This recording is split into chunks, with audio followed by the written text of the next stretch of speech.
What is going on, Virginia Tech fans, Rutgers fans, college football fans, or friends of the podcast? This is Billy Ray Mitchell of the Sons of Saturday kicking off this episode because this episode is a little bit different than normal. So this is quote unquote the preview podcast, but in reality, this is really kind of a pom-pom session for New Jersey and kind of just getting an opportunity to talk a little bit about where we grew up. So Matt Rivera and Willie Krajnik, really good friends of the podcast, they joined the show. They will be holding it down with Pat and myself for the Hokie Haiku, Hokie history, storylines, and score predictions. But I'm going to give a really quick summation and preview of Rutgers defense and offense before I kick it over to that. By the way, NSFW, it was a little bit off the rails, but hey, that comes with the Jersey territory. So just letting you know, maybe don't listen with the kids in the car. Not that none of that happens yet, but when we do kick it over, I did want to just let you all know. I am going to also be doing another podcast on this feed and this YouTube channel. I will be joining Sam Jesse for Behind Enemy Lines. I'm joining Todrick Hunt. So Todrick Hunt covered Paramus Catholic and the Big North and Rutgers back when I was getting recruited back in 2014. He still does it now.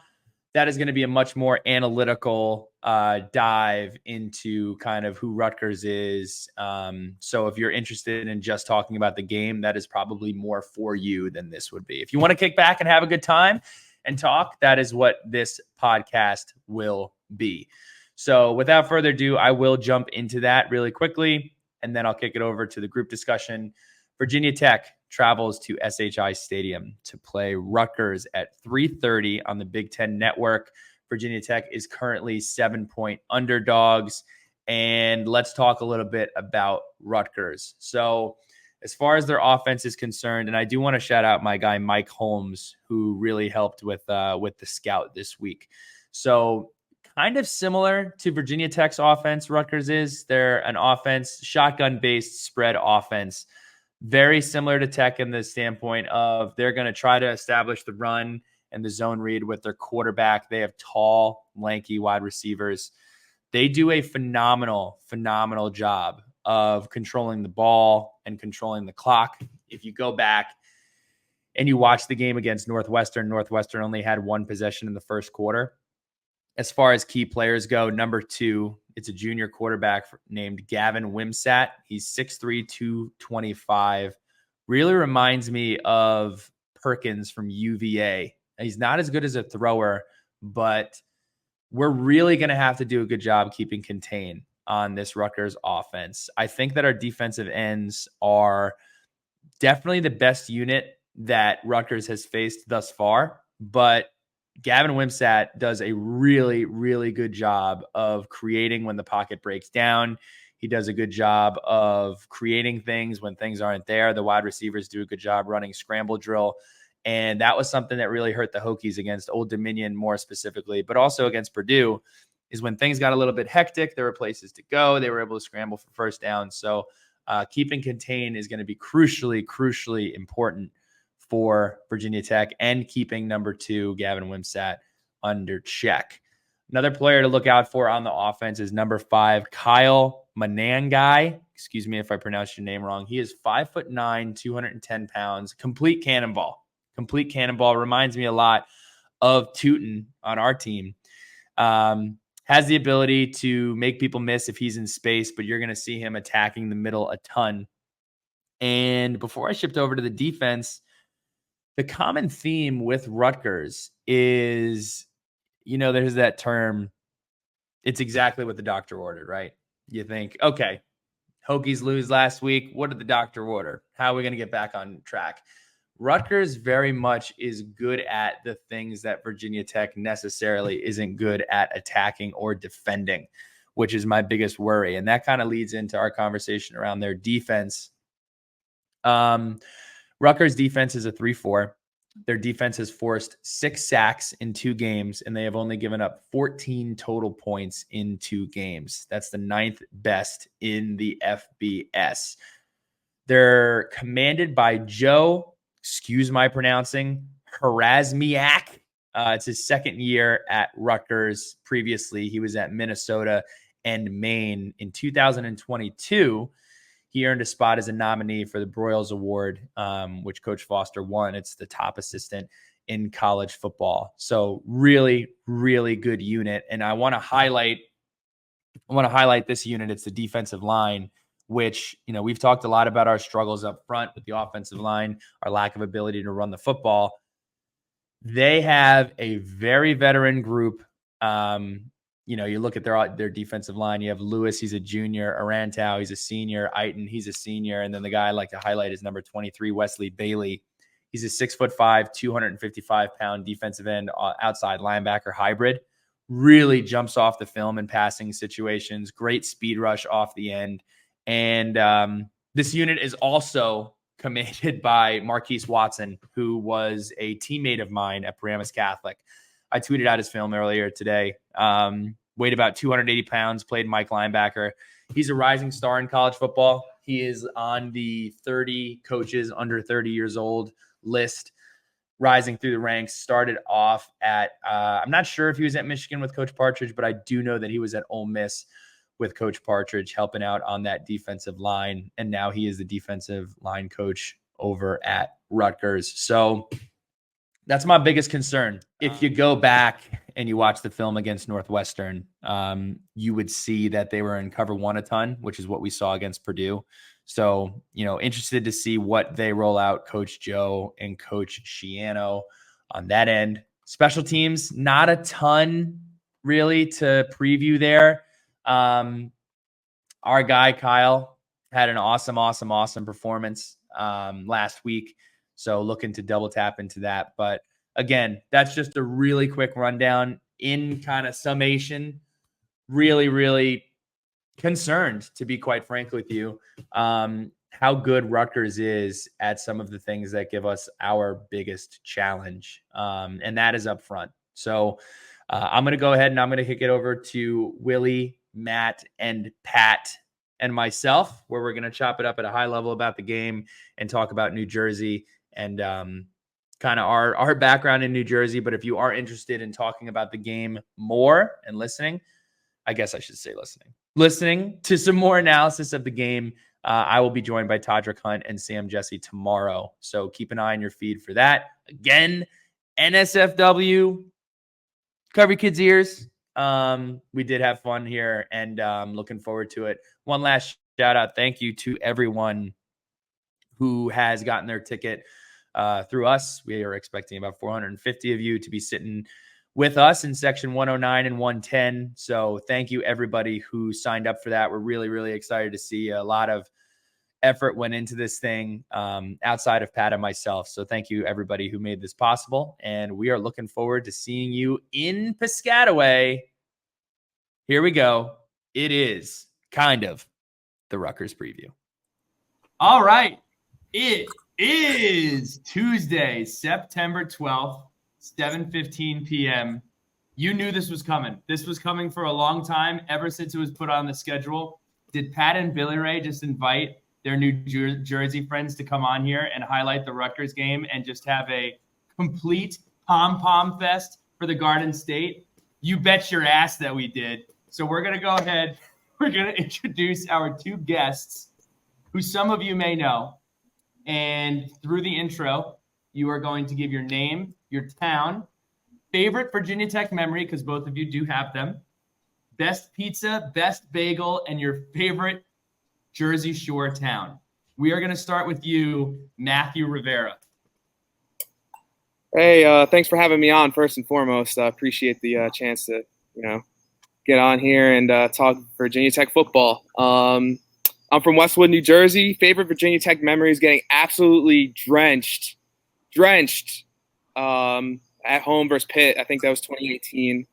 2019, excuse me, when I bet you $100 Paris Ford would be a first-round pick, and he was not even drafted. Grant Street Cafe, Dumont, New Jersey. Best bagel. David's Bagels, Washington Township, just a hometown place. Favorite beach town is Manasquan, New Jersey. You got the Osprey, you got Leggett's. Good family fun. Shout out my girlfriend, Chloe. She brought me there this summer. Willie Krajnik. Wow, listen, it's an absolute pleasure. I've been so excited, so excited. I was very honored, first of all, to be on this. Love you guys. You guys are outstanding, and I am very excited to watch Virginia Tech. Shit, can I say shit? Shit. You can now. On Rutgers. So Willie Krajnik, also known as Willie Ray when I drink too much at Tech games. So born and raised Lyndhurst, now live in Bayonne. It's Hudson County. Definitely my first and my best experience had to be the day before the Pitt game in 2001. Billy took me around the whole stadium. All right. 2001? 2021, my bad. Yeah, we weren't friends in 2001. There we go. 2021, my bad. Billy took me around the entire stadium. I got to walk down the tunnel. It was awesome. The experience, the atmosphere. Obviously, Enter Sandman for the first time. There is nothing like it. I've known that song for years, but hearing it in that stadium, it's definitely the best. When it comes to pizza in Jersey, I got to say it's Tony Baloney's.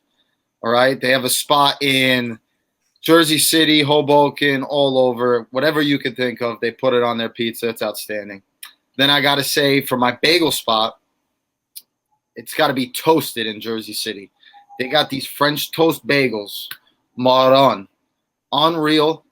It's the powdered sugar. Oh, it's phenomenal. You get bacon, egg, and cheese on there, just some cream cheese or butter every time it hits.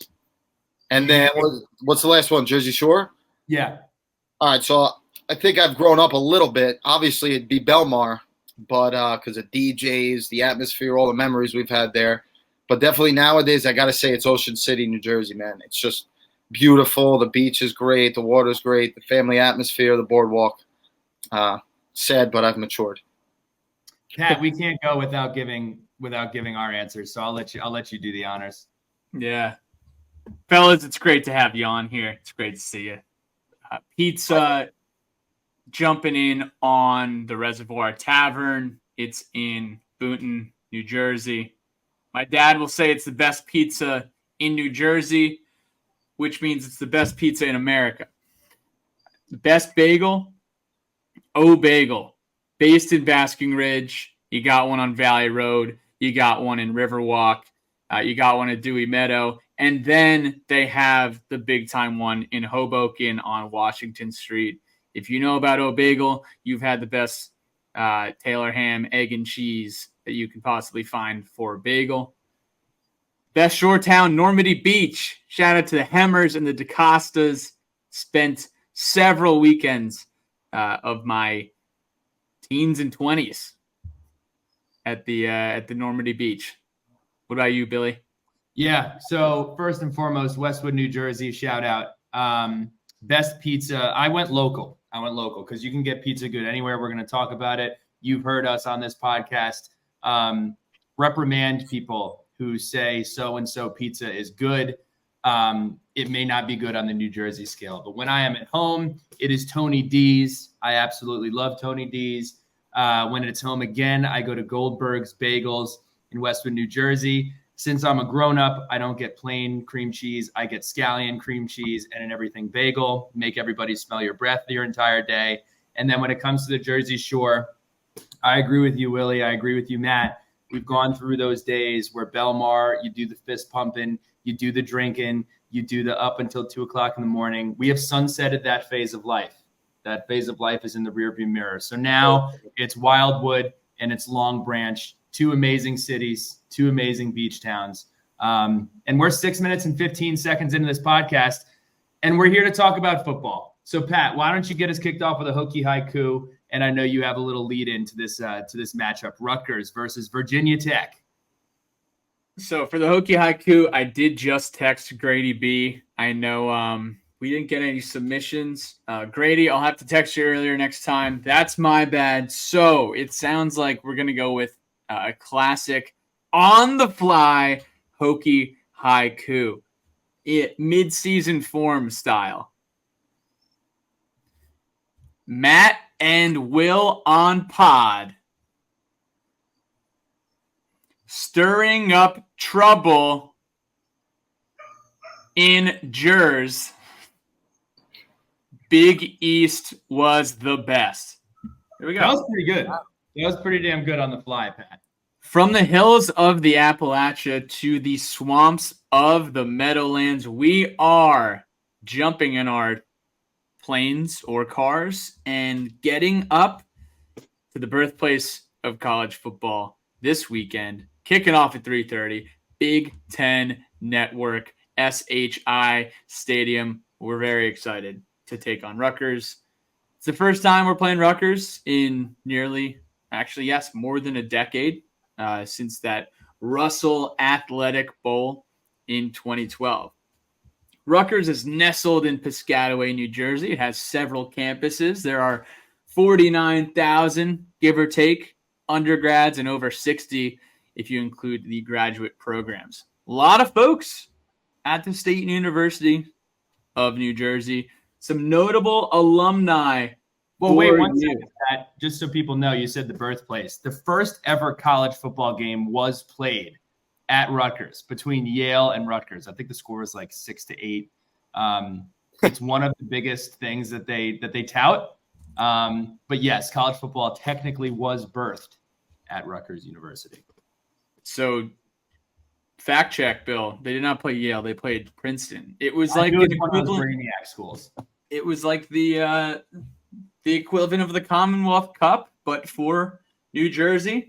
At the time, actually, Princeton was known as the College of New Jersey, now known as Princeton. The College of New Jersey is now based in Trenton. Fun fact. So, notable alums from Rutgers University. We have James Gandolfini, of course. R.I.P. We have Jim Valvano. We have Elizabeth Warren. We have, I'm looking at the list, Carly Lloyd, an absolute legend. Of Virginia Tech, or not Virginia Tech, of Rutgers women's soccer and of U.S. women's national team soccer. We have David Stern, former NBA commissioner, as well. Just a few notable alums from Rutgers University. Now, let's jump into the Hokie history. Virginia Tech is 12-3 against Rutgers all time. That's dating back to 1920. However, there was a 33-year gap between 1920 and 1953, and then another 41-year gap or 39-year gap between 53 and 92. So Rutgers took the first three meetings, and then Virginia Tech has won the last 12 meetings between the Scarlet Knights and the Hokies. Obviously, when the Hokies were in the Big East Conference, this was an annual battle that the Finn family, we went every year. Every single time Rutgers would host Virginia Tech, we would make sure that we were in attendance. Now, if we want to talk about a few notable games here, 2012, also known as the Punt Bowl, 20 punts in one football game. Wow. Not only were there 20 punts, there were only 23 points. This was an awful football game. I think everyone there knows it was bad. It was pouring rain in Orlando, Florida, and not much scoring at all. Virginia Tech won 13-10 in overtime. We had Anton Exum saving the day late in the game. We had Cody Journell capping off the win in overtime with a 22-yard chip shot. Great helmets. Loved the helmets that we wore. Big fighting gobbler in orange on the maroon matte helmets. Two fun facts from this game. One, Rutgers was co-champs of the Big East in the 2012 season. And two, Caleb Ferris, we love you. But it was comical reading this in the Wikipedia summary. One of Rutgers' touchdowns was 17 seconds into the game after Caleb Ferris snapped the ball past Logan Thomas into the end zone. Shout out to Caleb, shout out to Logan Thomas, and shout out to that awful football game. We got the win. 2003, 48-22. Virginia Tech. was in attendance for this one. Big game from Kevin Jones, big game from the defense, Jimmy Williams, Vegas Robinson, star-studded effort. And then I pulled up an article from 1999 because why not, right? If you look at Michael Vick highlights on the internet, a lot of them are long bombs to Andre Davis. And one of those long bombs to Andre Davis happened in the 1999 Rutgers game. Michael Vick set a record this game. He was 11 for 12, 248 yards through the air, set a conference record for accuracy in that game. You guys remember the Michael Vick to Deshaun Jackson pass Monday Night Football? Very similarly, first play from scrimmage, Vick hits Andre Davis for 74 yards and also ran for a touchdown, had 5 total touchdowns, over 300 total yards, and only played one half in this game. Virginia Tech dominated Rutgers. I believe it was 50-28 in 1999. Then the last fun fact about Rutgers, because I know I've been talking a long time. Do you guys know the song Brandy? She's a fine girl. You're a fine girl. Yikes. You guys dancing. Yeah. Looking Glass, the band Looking Glass that sings the one-hit wonder Brandy was formed at Rutgers University. That is I believe it was a late 70s song. So, super exciting. Billy, is this you? Who's talking about the storylines here? Well, I just thought it was very interesting how Virginia Tech and Rutgers are similar in the sense where they both lose out on big-time recruits. Virginia Tech more so recently, Rutgers the last however long, 10 years. But I'm talking in-state, big-time 4- or 5-star guys. See it at Virginia Tech all the time. I'm keeping up with the recruiting. Penn State, Ohio State. They come into Virginia, the 757 and just poach players. Same thing happens at Rutgers. A lot of talent in North Jersey at the powerhouse the non-public high schools, Don Bosco, Burn Catholic, St. Joe's. No one's going to Rutgers. PC. Oh, and Paramus Catholic. Sorry. Sorry, Billy. Right. Thank you. Okay. St. Peter's too. But you see the same thing. So my question is, when are both of these programs going to be able to keep the big fish home? That is my question. And I don't think it's going to happen anytime soon for either of them, but it would be nice. And that's all I have to say at the moment. And just to confirm, Matt, because I don't know if you said it, but 2 teams that have lost talent to Big Ten teams specifically from their own backyard. Right. Big Ten teams specifically. Exactly. North Jersey guys are going to Michigan, Ohio State, Penn State. No one's going to Rutgers, for whatever reason. But, it'd be nice to see that as a New Jersey resident. I think all of us would like to see it a little more. And I'd like to see it happen to Virginia Tech a little more. And I'm not even from Virginia. I'm just a Virginia Tech fan. And, I see it happening from all the way in New Jersey, which is crazy. But, just something I noticed. And I thought it was interesting just how often that happens to both of these programs. Matt, on the other side of the coin, they have figured it out in basketball. They have 2 of the top 3 guys in the country for the 2024 cycle. And you're like, what are they doing right on the hardwood that they haven't figured out on the gridiron? I know what they did. They named their basketball arena after the best fast food sandwich shop in America, Jersey Mike's. They play in the Jersey Mike's arena, don't they? The Rack. They play in the Rack, dude. Coincidence? Exciting. So, anywho, some other storylines here. Big Game Boomer has rated Rutgers as the 7th best team in the Big Ten. So, take that for what you will. But he does have Rutgers on upset alert this weekend. Rutgers opened as a 3-point favorite, moved to 7, might be back at 6.5. But Billy, talk to us more about the lines and what's going on here. The line's making me really upset. So we play Rutgers at 3:30 on Big Ten Network. The line, the Virginia Tech Hokies. Proud program, football program. nestled in Blacksburg, Virginia. They are 7-point dogs to Rutgers. 7 points. Just 7 points. The other thing that's crazy is the over-under is set at 39.5, which is the lowest of all Power 5 games going on this weekend, I think, because I saw it in several group chats. I haven't checked, I haven't looked at all the lines, but you look at the Iowa game, you look at all the Iowa games, they're in the 40s. This is in 39.5. Keys to the game. What is everybody's keys to the game? Willie, we're going to start with you.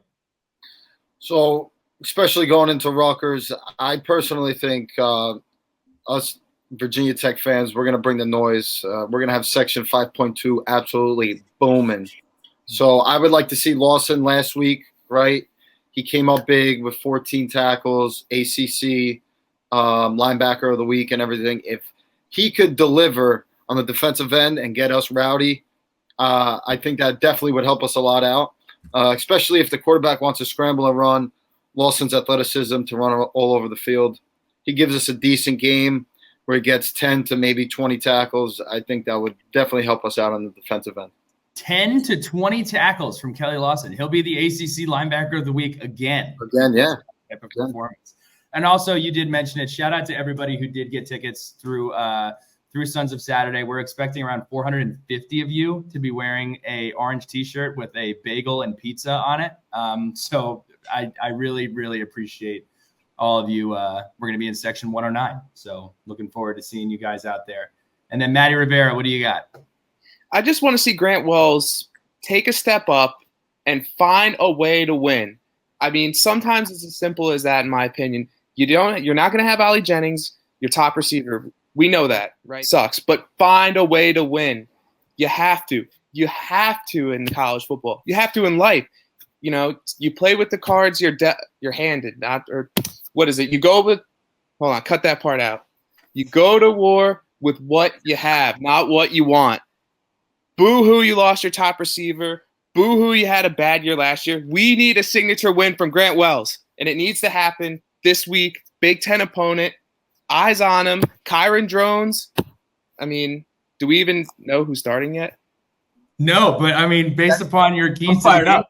I mean, Grant Wells is going to be running out there. Last week, did we see enough? I don't know. He had one drive. He made one good throw. I don't know. Grant Wells, if you get the nod, this is it. This is it. Do or die. Grant Wells. Do or die. If Wells gets a start, right? Wells played at Marshall, correct? Marshall's next week after Rutgers? Yes, correct. Yes. So now you think that might fire him up a little bit? Like, if I play this week against Rutgers, I got to get it done. I got to get prepared to go against my old school, and shove it up, their rear, baby. Like, that would fire me up as a player. And, especially thinking I'm going to go against a school that I left to better my, career. And I would love to just give it back to him. So, obviously, the good test, too, of Rutgers' defense, I would love to see him step it up if he plays and get prepared to absolutely dominate against Marshall. Obviously, you got to worry about this week first. But that thought, we're all human, especially as athletes. That thought's always there, like, all right, I got Marshall next up.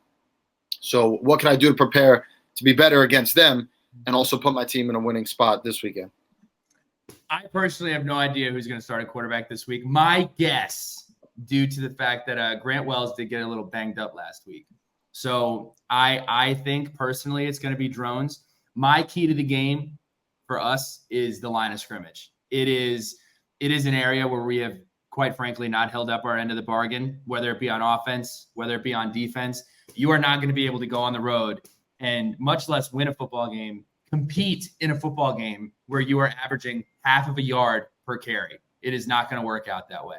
You are also not going to be able to contain a running quarterback if you're not keeping contained and the guy's able to run all over the place. I mentioned it before. The Old Dominion quarterback was able to get out of the pocket, and he kind of looked like a deer in headlights because he's, quite frankly, he's not a Division I college football player. He transferred from Fordham or wherever he came from, and he had a hell of a game against us. So that's it. I think you really, really need to control the line of scrimmage. It's cliche. They say it every single game, but can Virginia Tech control the line of scrimmage and ultimately show life in two phases of the offense, running and throwing the football? When times are tough, the conversation sometimes moves from football and into fashion. Uniforms, whether it's the off season or during the year, the uniform reveal, comparing one school's uniforms versus another, I think it's a key this week. Rutgers has awesome uniforms. They're going to have the scarlet helmets, the scarlet unis, and the white pants, most likely. They might go all scarlet because I know it's a scarlet out this weekend. Gross. Virginia Tech is going to need to have the maroon helmets with the white face masks, white jerseys, maroon pants, white socks, white shoes. Key to the game. My serious key to the game is winning the turnover battle. Virginia Tech is 1-1 when they have when winning the turnover battle. Virginia Tech is 1-0. When losing, they are 0-1. You cannot have injuries on your offense, question marks at quarterback, and lose the turnover battle. But also, I'm putting this on the defense too. Last week, we forced a turnover on downs on Purdue in their own territory. That was massive for momentum. But the defense is, with the hampered offensive rushing attack, the defense is going to need to put us in positions to not only stay in the game, but also put us in positions to win the game with forcing turnovers and hopefully starting that early. I think a combination of winning the turnover battle from the defense, but also can't spot them 17 points like we did last week. Score predictions. Willie Krajnik, your first Sons of Saturday score prediction. What do you have for Saturday? I got the Hokies 21-17. I really think, us being there too, they're going to want to score. I don't think it's going to be a high-scoring game, into the 40s or anything like that. But I think it's going to be a battle back and forth. And I truly hope whoever, is the quarterback, whatever it may be, really does step up and they give us something to cheer about. So 21-17 Hokies. Fun fact, Willie Krajnik has never seen Virginia Tech win a football game. Willie. Yeah, I might be the curse, dude. I can't go. I'll stay in the parking lot. Willie Krajnik has been at the Pittsburgh game in 2000 and what year was that? Was that 2023? What year was that? 21. 2021 Pittsburgh game we lost. Against Pickett. 2022, you went to the bowl game against Maryland, which was one of the most, not a that was 21, Bill. Yeah, same year. Yeah, that was freezing. And then West Virginia last year. Yeah. So we need to get you in the W column. Matt Rivera, score prediction. Virginia Tech 23, Rutgers 20. I think we're going to have a punt fest early on with a touchdown sprinkled in here and there. I really think Virginia Tech is just due, man. I really do. They're just due. I mean, I wouldn't call this a signature win. I'd call it a good win. And this is going to get the season going. And Brent Pry's tenure here kind of kicked into gear. I think it's the perfect opportunity. Weather's looking good. Jersey, Virginia Tech. It's just two, programs with a lot of history going at it. Two programs with a lot to prove going at it. I think we're going to have a hard-fought game. I really do. I think it's going to be a dogfight. I don't see this tilting one way or the other. I think it's coming down to the wire. And again, I got the Hokies in the end. So my pick here, I don't really pick the Hokies to lose in September. It's kind of become my thing. Once we get beyond September, if things get ugly, then you'll start hearing, flipping of the coin. But the under is going to hit. Under 39.5. Take the under. Virginia Tech wins 20-17 in a close matchup. An absolute battle. Pat, we've been doing this podcast for like 5 years now. I think I've picked the Hokies to lose like once. And I looked at this game and I look at how, we played last week. I look at how Rutgers matches up against our issues. And I have decided that I am not going to pick the Hokies to lose this week because that would be wrong going back home, homecoming for us. I'm going Virginia Tech 24, Rutgers 21. Saved by the leg of John. God, I love you, John Love. So let's do it. Let's go. I'm fired up here. That's all we got for the football game. If you've been listening to this and you want high-depth analysis of the football game, I'm going to be interviewing Todrick Hunt from NewJersey.com, Star Ledger. We're going to be talking about the game in depth, but it's now time to have our New Jersey Fest and just talk a little bit about New Jersey because that's what everybody's here for. So rapid fire New Jersey, it doesn't necessarily have to be rapid fire. It can just be, have a little conversation.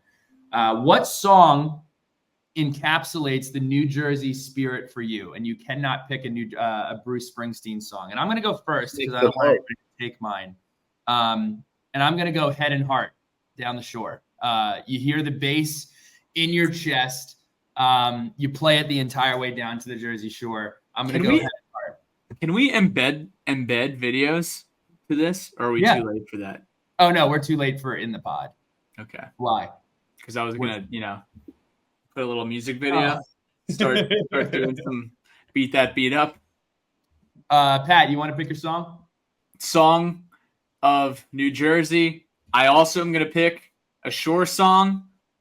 It's called Calling, Lose My Mind. If you've ever been to DJs, you ever been to the Parker House, da da da da da da da. When it comes on, that every single person in there is about to lose their mind.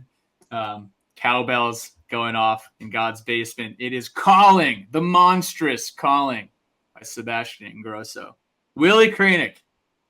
I'm going to go with a little throwback. It's Jersey Boy by Eddie Rabbit, right? He talks about East Orange. He talks about Lake Opakon. He also throws in the Jersey Shore in that song. And he just basically just tributes to his time growing up as a boy in Jersey. And yes, he left from it after, but he always goes back to his roots and how he grew up. I'm going to go something a little cliche, Living on a Prayer, Bon Jovi. It just reminds me of like Steve Sizzlin's Steakhouse on 17, 10 a.m. at like a Giant game. Someone's uncle's way too drunk, I don't know. You say we got to hold on. It's just a Jersey anthem. So that's what it reminds me of. And that's what I'm going with. Favorite? I said favorite Sopranos character. I think that's a little goofy, so I'm just gonna say favorite Sopranos observation. Number one, Tony Soprano is still alive. Based upon the ending, that is my conclusion. I also want to say that everybody talks about how beautiful Adriana is in The Sopranos. I would like to say that my queen of that show is Carm. Carm always brought it with the outfits. She brought it with the attitude. She embodies what the New Jersey attitude and spunk has. So that is my observation from The Sopranos. I have never seen The Sopranos. Knew that was going to be well received here. What? You got to watch all of it before the game. Yeah. I don't know if they're enough. I don't know if he started now and didn't stop till the game started. No work until after the game. You got to watch Sopranos. Might as well call me a fake. I do know there's a Tony Soprano reference where they're sitting at the dinner table and he's like, "Hey, how about that Del Barton football team?" Or yes. I don't know if it was a football team or the hockey team, but one of them was referenced, and so that's my exciting observation. Go Green Wave. Willie. So I got to say, obviously, Tony's outstanding. You relate to his character. You absolutely love him. But I got to say, Paulie. Wait. You relate to the mobster who murdered people? You relate to the guy? When you watch it, you're like, dude, I could do this. Of course. You have like that alternate ego. You're like, I could definitely do this. But says the cop from Bayonne. I relate to Tony Soprano. Come on, Hudson County, baby. Come on. So I got to say, Paulie, absolutely one of the best, characters in that show. It just everything about him, how every single scene, just his attitude, the way he carries himself. He's absolutely great, phenomenal in that. What do you hear? What do you say? Everything about him, man. He's One of the best. One of the best. Maddie, I know you actually grew up a few blocks away from Tony Soprano. Didn't his grandkids or grandparents live right over by you? Yeah, James Gandolfini's sister lived on the street behind me, so he was always, there. I think around Christmas a lot. I remember people always saying that. But my favorite character in The Sopranos is actually Christopher, even though he's kind of a little bit of a scumbag. Just Michael, someone's got to help me with this last name. Imperioli, bro. Imperioli? Excuse me, I'm not Italian, but great actor, and I have to just say it. I'm sorry, Jamie Lynn Sigler, Meadow. Aged like fine wine, bro. Fine wine. She's just the cutest, and we need to protect her at all costs. Couldn't disagree more. Couldn't agree more. Best hidden treasure in New Jersey. This can be whatever you want it to be. My submissions, I have 2. It's Rutt's Hut in Clifton. Outstanding. Hot dogs. My grandparents went on their first date there. It is an unbelievable spot. And then number 2 is White Manna in Hackensack.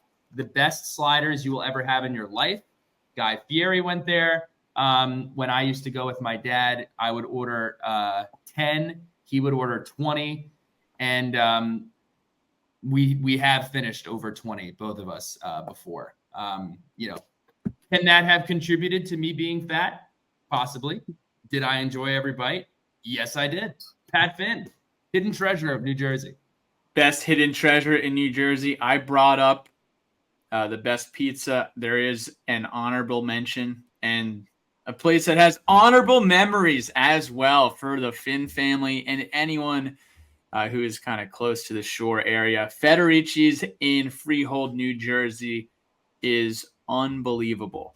It is the epitome of a family-owned, fantastic pizza restaurant. Shout out to Center City Hokie. He actually just brought it to our attention on the X app. Says it's a genuine 9.6 or greater slice of pizza. You don't really get Federici's by the slice, though. You got to get the pie. They got the really thin crust. They got the good salad. Without a doubt, Freehold, New Jersey. You got to stop by Feds if you're in the Garden State this weekend. Willie. All right. So I also got 2. I obviously have to say Billy's 2 are outstanding. I, though, have not had White Man of Hackensack. Jersey City's the one I've always had. And I listen to everybody. Hackensack's better, but, I'm going to rep Jersey City, Hudson County. I say Jersey County, the one in Jersey City, White Manor. But my 2, definitely the Belmont Tavern in Belleville, outstanding. You walk in there, talk about Tony Soprano, you literally feel like you're in the mob when you walk in there. The atmosphere is phenomenal. Absolutely love it. The food is fantastic. The owners, they've been running it for decades. They're great. And my second one would have to be, because we're talking about burgers with White Man, it would be Park Tavern in Jersey City. Once you pick up their burgers, you can't put them down. They're amazing. And some people like them well done, whatever. No, you get it the way they cook it, and that's it, right? It's a little bit more medium rare, but absolute phenomenal burgers. Complimentary pickles on the side. You eat them like chips. Phenomenal. Spooks. So mine is we're talking about Sopranos, a place where you actually still might get killed. Bendix Diner. Oh, 17. Hasbro Heights. Listen, you're going there for the vibe. You just spent the night in the city, 3 a.m., 4 a.m. I don't even know if this place is still open or past any health, has ever passed any health inspection ever. Never. I don't even know if I could say this on here. I used to hear stories of the strippers going there, and you'd always see them at 6 a.m. The police would be there, arresting all of them for fighting It's a big trucker stop, right, Matt? It's a big trucker stop. Diner. Yeah. But if you want a New Jersey Gindaloon experience, you go to the Bendix Diner. I'm telling you, been there. Bendix Diner. We're going to round this out. We got 2 more things here. So what's the worst thing about New Jersey, and what is the best thing about New Jersey? I'll kick this off. Of everyone listening to this in Hokie Nation or beyond, I eat. That's what I do. I pride myself on eating. And the melting pot of New Jersey brings you so many. You can get awesome sushi, Greek food, Italian food, Jersey food, halal. You can get anything. You can get anything. And not only can you get it at anything, you can get it at any time. When I went down to Virginia Tech, when I lived in other cities, whether it be Atlanta, San Diego, near Denver, I always took for granted the fact that it's midnight. I'm kind of hungry. What can I get to eat? Oh, the Wendy's are closed at 10 p.m. So there's just no food to get anywhere. At any hour of the day, you go to the diner, you go to the local halal place, and it's matzo ball soup, it's pancakes, omelets. You can eat whatever you want at any hour of the day. The worst thing about New Jersey is one of the things that New Jersey brags about, and I am a very honest person.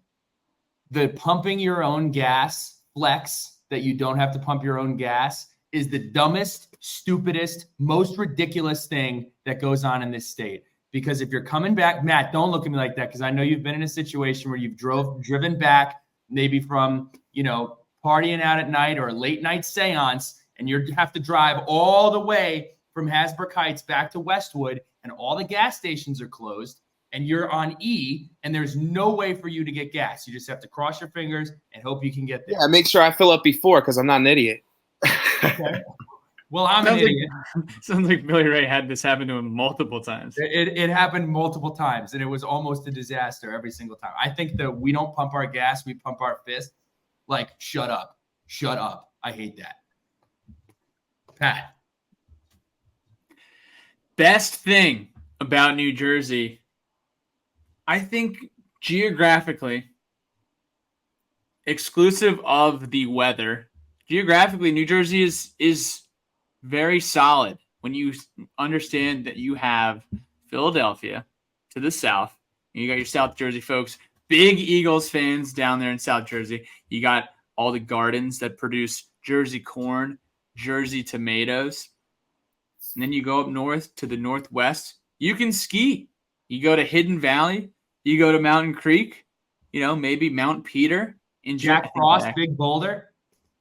I don't know if those are in New Jersey. But they're close. Jack Frost is not, no. But they're close. Oh, you don't want to ski? Let's go to the shore. Let's enjoy a nice weekend at the beach. The beach is in a different month. In a different month, naturally. Or you could ski at the what is it? The mall, the Dream thing in the Meadowlands. We have a mall. Yeah. We have a mall that was just built. It's called the Mall of Dreams. It used to be called like the Xanadu. It went bankrupt in typical New Jersey fashion like 15 times. The Mall of Dreams. It's the most unbelievable mall you've ever seen in your life. There is an actual indoor skiing apparatus with a ski lift, and it's open all 12 months. We'll share pictures. Not sure if I will ever go to it, but if I needed to, I would. You have the beach, you have the rolling hills, and you have New York City right there. You're 4 hours away if you want to get up to Boston, but you don't have to live in New York. It's the beauty of New Jersey. It's across the river. Worst thing, the reputation.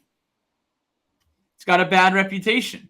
Now, does that mean that it's reality? No. Unfortunately, Newark Airport is not well situated. You fly into Newark, you see the surrounding area, like, you know what? I don't know if I like this. I might write off this place. You might drive up on the Turnpike or 95. You might be looking to your left and your right. You might be smelling something. You might say, hey, I don't know how I feel about this place. Hey, if you don't do your due diligence and don't explore the beauty of this awesome state, then that's on you, and that's okay. But I do know that a TV show that actually was pretty funny that aired in 2009 and had multiple seasons and some great characters, should not paint a picture of an entire state. But if you believe New Jersey is a bad place, that's on you. And we will have a great time this weekend, enjoying our food and enjoying the natural scenery that is the Garden State. Pat, I'm absolutely clipping that and putting it out on its own, because I am so sick and tired of answering questions about the Jersey Shore. First of all, None of the characters are from New Jersey. Not one. Not a single character from the Jersey Shore is from New Jersey. Fact check. That's wrong. There's like 2 of them or 3 of them that are. Less than in New Jersey, we lie sometimes. We just kind of say things like they're the truth and hope that you don't call us out on it. So I do that sometimes. But not all of them are from New Jersey. And like we said, Belmar, where they were partying, yes, it's trashy because people opt in to going to that trashy wasteland because they want to have that kind of experience. But you go to Wildwood, you go to Point Pleasant, you go to Long Branch. Time out. You are not throwing shade on Belmar. They don't do it in Belmar. It was in Seaside Heights, bro. Which is right by. It's a similar vibe to Belmar. It's not right by Belmar. It's like 40 plus minutes away from Belmar. But you can't just vibe. It's a similar vibe. I don't necessarily agree. I think Seaside Heights and that area and Belmar, a lot of people would be insulted from what you just said, Bill. I'm just saying. That's more trashy. I'm not going to let you get away with that. Fair enough. I agree with your point, Pat. I do agree with your point. Matthew Rivera, worst and best. I'm going to start off with the worst thing, the congestion. I mean, no wonder coronavirus had a field day in New Jersey because there are just too many people here.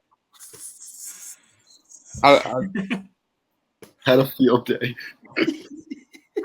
Field day. I mean, it's true. Every time you try to go somewhere at, granted, like a normal time of the day, you're in traffic, you're waiting, this and that. I mean, it sucks. So you just kind of got to learn to be patient if you live here and just, you know what? Just add 30 minutes to wherever you're going. Just add it in. Add 30 minutes in. Add that you're going to have to pee on the way there, and you got to just hold it in. Those 2 things are definitely going to happen. That's a you problem. That's you. Every trip that Jersey, you could just pull over and pee right there on the side of the road. Nothing happens. Yeah, that was actually one of my favorite thing about New Jersey is that you could just pee anywhere. But Is that right? Will took that one from me. So I guess I'll just say the people. Definitely some characters here. I mentioned, someone's drunk uncle at Steve Sizzlin Steaks. There's just tons of characters everywhere you go. And that's my favorite thing. Just the people you meet. Maybe I'm just happy right now and enjoying my life, but everywhere I go, I meet someone new and make a friend, whether it's at work or at the bar or at my favorite restaurant, my favorite bagel spot. And I can attest to Billy Ray being the same way. He's got friends all over New Jersey, everywhere he goes. We're not that mean, and people are friendly. And you're going to meet some great people you come to New Jersey, definitely. So, the people. That was beautiful. All right. I love people. That. All right. Willie. Well, I guess the worst thing, following Matt, congestion, obviously, but the traffic is horrendous, atrocious everywhere you go. I've been blessed, and I've been working nights for the past 2 years now. And it's like I live in a different world, different state, everything. Wherever I want to go, there's no traffic. I drive into work 20 minutes before. I get there in 10. And if I got to do anything during the day, I say, I got to go to sleep. So that's the one thing. The congestion, the traffic is atrocious. The best thing I got to say about Jersey, and I'm so proud to be born and raised here, is our grit, the way we could adapt to everything. You throw us in the winter, we're fine. You put us in the summer on the Jersey Shore, we know how to party, we know how to act. We can do anything, anywhere we go. And we bring it tri-state area. Wherever we go, everyone knows you're from Jersey by the way that you talk, by the way that you walk, everything. And we definitely pride ourselves on our grit. And even when I was playing in college, baseball all over, as soon as you start talking, people are like, oh, you're from Jersey, right away. And people are like, oh, yeah, make fun of it. I pride myself on that. I absolutely love it. And I got to say, we definitely could adapt to anything in Jersey, and we're definitely welcomed everywhere because of the way we act. Chameleons. I think New Jersey people can fit in anywhere. You're going to know they're from New Jersey, but you're going to also want to hang out with that guy. That's what you're going to want to do with guys from Jersey. I am a little shocked that nobody mentioned, none of us are 19 anymore. Nobody said the taxes suck. The taxes are deplorable in the state of New Jersey, but you do get what you pay for. The #1 public education K through 12 in America. You want to know who's good at fractions? These 4. You want to know who's good at grammar? These 3. That didn't stick with me. You want to know who's good at adding, subtracting, multiplying these four. So just something to keep in mind. We're rounding this out. Mount Rushmore, New Jersey style. You can pick a person, you can pick a thing, you can pick whatever the hell you want. It is just your favorite things about New Jersey. We're going to start with Matt Rivera. This is the most obvious one. The Jersey Shore. I've heard people from Virginia, the Carolinas, just say it's different. Again, LBI, Seaside, Manasquan, Belmar, everything. You want to party, it's there. You want to have a nice time with your family, go for it. You want to take your fiance, your girlfriend somewhere, there's plenty of places to go. Very versatile. It's just the best thing about Jersey. And I'm sorry, but it trumps every other state's beaches. So F off, we're better. Willie K. I'm gonna go with some good old Hudson County, all right? So Hoboken, your Weehawken, your downtown Jersey City. You want to dress up and go out, there's places where you're like, I could spend $500 here just for a bottle of wine.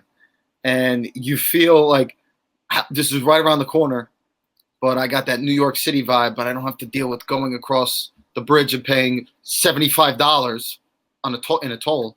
And everything about it, you just go down there, you just have that different vibe to you. You got bars, you got so many different things you could do, and you don't even feel like you're in Jersey. But then when you call that Uber home, you get home in 20 minutes, and it's a great feeling.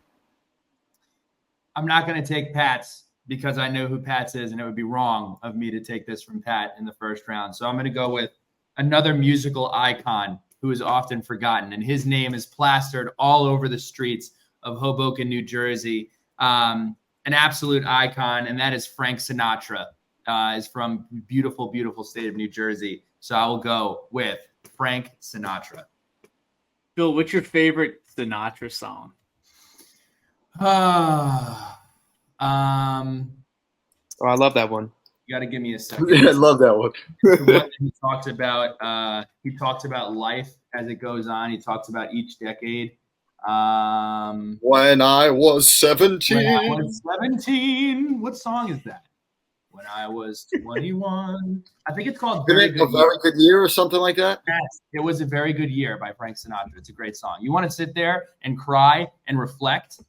Put that song on.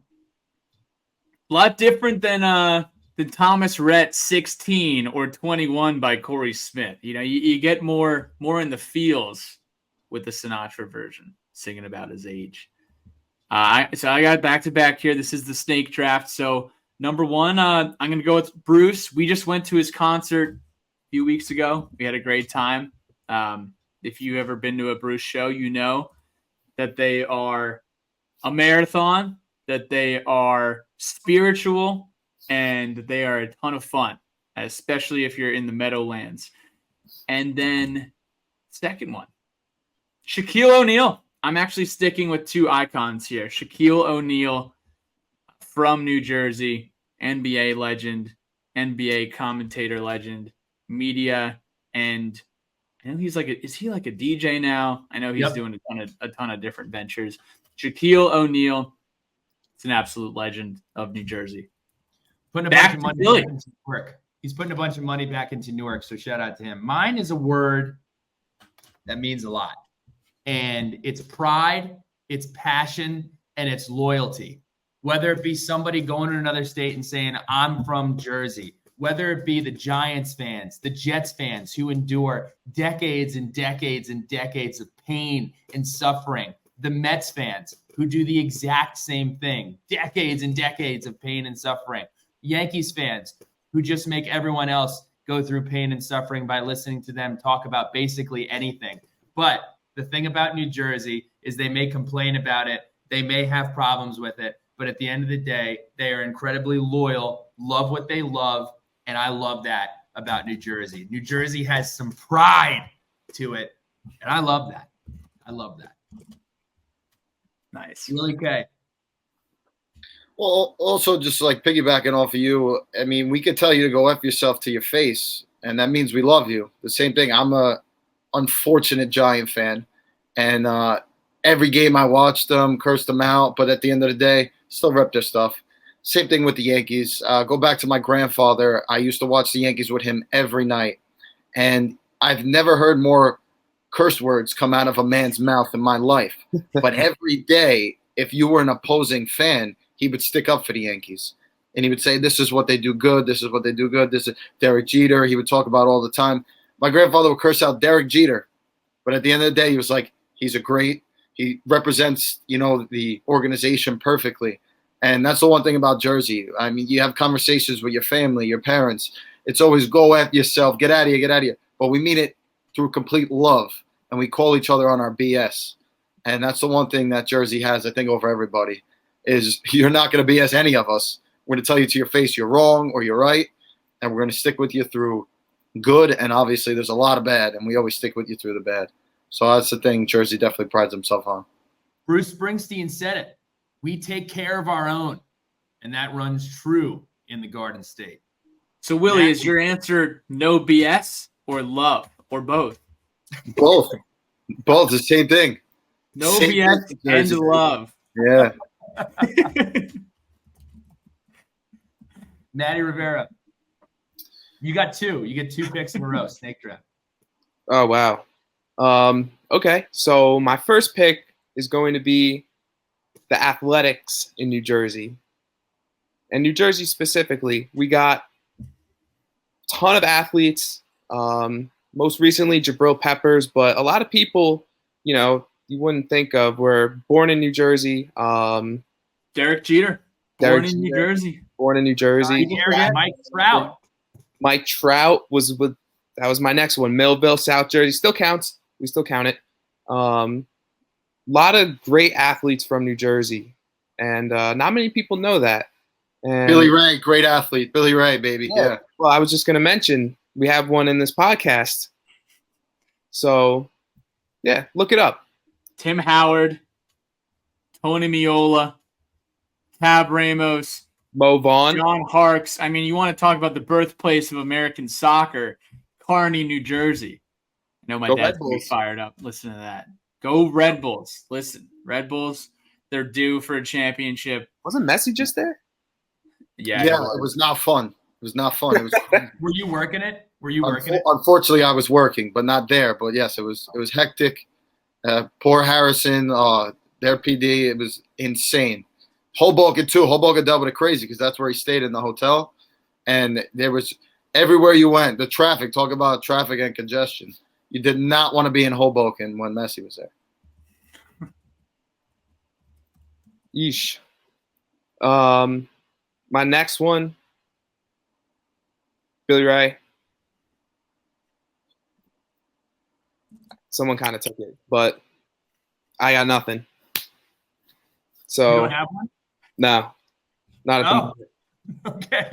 You thinking you'll get your last round pick. Wait, Matt. Here we go. Let's do a quick on the fly here. We'll give you one. All right. So this is Mount Rushmore. Here we go. Okay, this is Mount Rushmore. Who's on Mount Rushmore? Presidents, right? Right. Grover Cleveland is the only president from New Jersey, and he served 2 terms. So right. stick him on the Rushmore here, Matt. Is he from Cedar Grove? No, Cedar. That's weird if I know that. Grover Cleveland, you said? He's from Caldwell. Caldwell. Yep. Close enough. But yep. So there's your fill-in. Should I use that? You don't have an option. You didn't come to anything. You didn't come to the table with anything. So all right, yeah, no, I'll use that one. One thing about New Jersey, we don't have time to wait around for you. Yeah, I know I'm an asshole. I'm sorry. Not to Virginia Tech. No, you're right. You're right. All right, so I'll just jump into it real quick. Yeah. What? Jump into what? We just gave you your pick. Oh, I thought you wanted me to say it again. So Matt, you have no. We're gonna let it fly. We're gonna let it roll. Matt, you got to make sure that you have the very last pick. Make sure you have one for the last pick. I got it. So my 2 picks are no BS and love. Right? Yes, those were your last picks. You now have to make another pick. Right now, and it's just right now. You guys aren't up? No, you're up. Snake draft, bro. Wait, didn't he just go? I thought it was you, Billy. No, So you guys Thank pick you. Bruce, Frank. Yeah, we got it all in the doc. Check the doc. It's on here. We're keeping score. Oh shit, yeah, I am up. All right. You are. No BS off. Jersey. Sinatra, Bruce, Hoboken. What am I gonna say here? You could say I could bail you out. I have one. I mean, you like Anne Hathaway. She's from New Jersey. Joe. Yeah, that'll be my pick. Yeah, there we go. I'll get Ann. Good old Ann. I'm gonna go with the Las Vegas of the East Coast. Everybody always complains about having to get on a plane for 3 hours and travel into Las Vegas because you want to put $150 on red. Why do that when you can get on a car and you can drive yourself right down to Atlantic City? You can get all the good food. You can stop at Morton's. You can get a steak. You can get on the beach. You can go do casinos. You can do whatever you want. The Las Vegas of the East Coast is in New Jersey, Atlantic City, New Jersey. Yeah. Pick. I think that's an awful pick.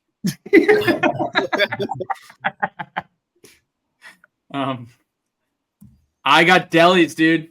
Delis. Oh, A real delicatessen. In how many states can you walk on the main drag of a town and you walk up the steps, you open the door, and you're in a real delicatessen? How many people even know outside of New Jersey what a delicatessen is? They don't. Good point. You go in there, you get your Taylor ham, you get your cold cuts, you get your slices of meat, you get your Italian deli sandwich. I mean, you don't get delis and you don't get diners. I don't know if that's an Easter egg for any of you guys, but delis. That's my third pick. Oh, man. Back to back here. So I've already given you guys 2 people, so I don't want to do another person. I've done a food category, so I don't want to do that either.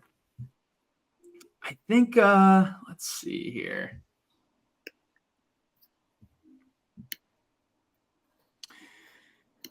What can we do for our last pick? I think we just got to do the weirdness, There's a series of literature called Weird New Jersey, and it has several stories and anecdotes about all the weird things about the state of New Jersey. And I think, you have cultural differences in North Jersey, South Jersey. It is a melting pot. You got the guys in Hudson County like Willie here. You got the guys down around Philly, totally different types of people. But at the end of the day, they're all fired up to be from the weirdness of this state. So I'm just going to go with, the overall mystique. We'll go with the mystique of New Jersey. I can't believe this is still on the board. And Pat, I loved your pick about delis. That's why I always tweet a picture of Carl Amers when I get back home, because nobody knows what it looks like. I'm going to go with Taylor ham. Everybody around the country says they love their bacon, egg, and cheese. We have something completely different, and it's so different that the state can't even agree on what it's called. If you ask me, it's Taylor ham. There's no debate. But if you go down south to South Jersey or by the shore, it's pork roll. It is unbelievable. There's nothing like it. Okay? Spice it up. Imagine if ham and like salami and bologna had a kid, and then you fry it in a skillet. Then you put it over some eggs with some cheese, with some salt, pepper, ketchup, and a bagel. Oh my gosh. Taylor ham, egg, and cheese.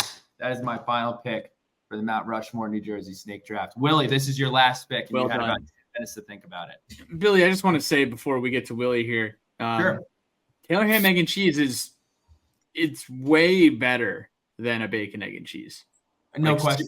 Like significantly better. And I love a bacon, egg, and cheese, but you never really want to go back to a bacon, egg, and cheese if you become immersed in the Taylor ham verbiage.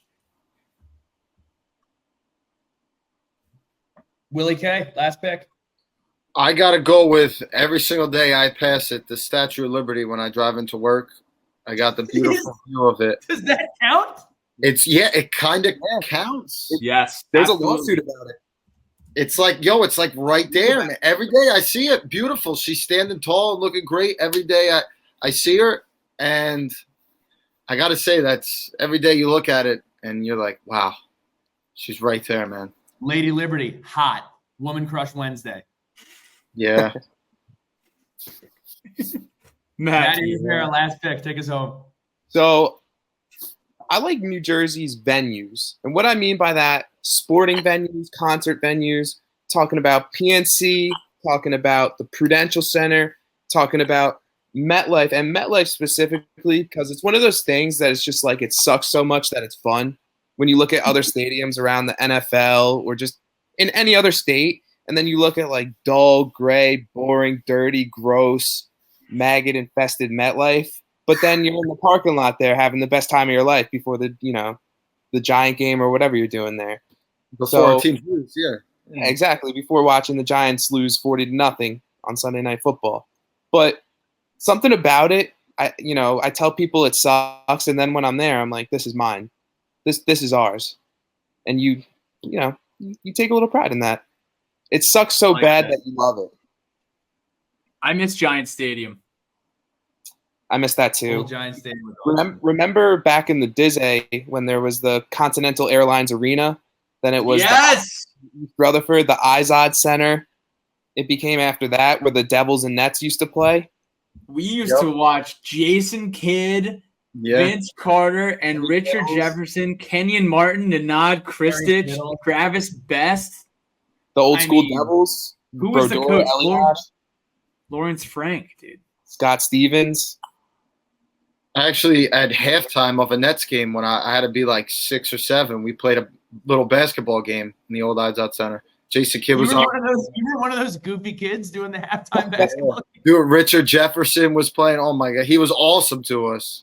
I mean, of course, we're interfering with everything, running around. They're trying to get ready for the second half and everything, but they all took their time to talk to us. We didn't ask for autographs because we didn't want to bother them, but they were really cool with us. That was a good time. Martin Brodeur. Who else? Hey, Matt, two venues. Six Flags Great Adventure. Is that a venue? You ever go down there? Yeah, I've been there. I was talking more like sporting concert venues, but I'll count it. I feel like they have events at Six Flags. Fright Fest. That's an event. I think. I haven't been there since I was 12. But you could say one more thing, and actually we get a lot of crap for this. What about access? Talk about access. You have access to New York City. You have access to Philadelphia. And one of the things that are very underrated about New Jersey, I don't know if you'll agree with me, Matt and Willie. I think NJ Transit, I've experienced other public transit. Matt, not to be mean, I've more well-traveled than you. MARTA in Atlanta is a disaster. You take NJ Transit more than I do? No, but you don't have the experience at other places. Other places. That's what I'm saying. That's not a slight, but I'm saying NJ Transit gets a lot of grief from people in New Jersey. Go somewhere else. And try to get on a train. Okay, you're gonna want to pour bleach on the seat before you sit down. Okay, we can lay them back. You can move the things. I mean, it's called the New York City subway. That's true. No, it's true. Yeah, Transit's not so bad. I mean, many times in college, I've taken the path and everything in the Hoboken, all that. I mean, if you're taking the train into Secaucus or you're leaving Secaucus to go into New York, it's not great, but it's definitely not that bad. Yeah, it's a good point. I mean, I should be grateful for what we have. Yeah, literally everything's right there. It's run pretty almost 24/7. And then, I mean, if you want to go into Madison Square Garden, you jump on it, you're home within 10, 15 minutes. If you have $500 to go watch the Knicks when they've won 10 games out of the last 30, and you got $500 tickets. If I'm not seeing Billy Joel, I'm not going to Madison Square Garden. Guys, that's a podcast. This was one of the most interesting ones that we've ever done. We cannot wait to see all of you in your orange shirts in Piscataway. We have another podcast coming out later on this week, Behind Enemy Lines. I will be on with Sam Jesse previewing the game with Todrick Hunt from NJ.com. Willie, Matt, love your Virginia Tech affiliation. I love both of you guys. Can't wait to see you guys. And let's beat Rutgers.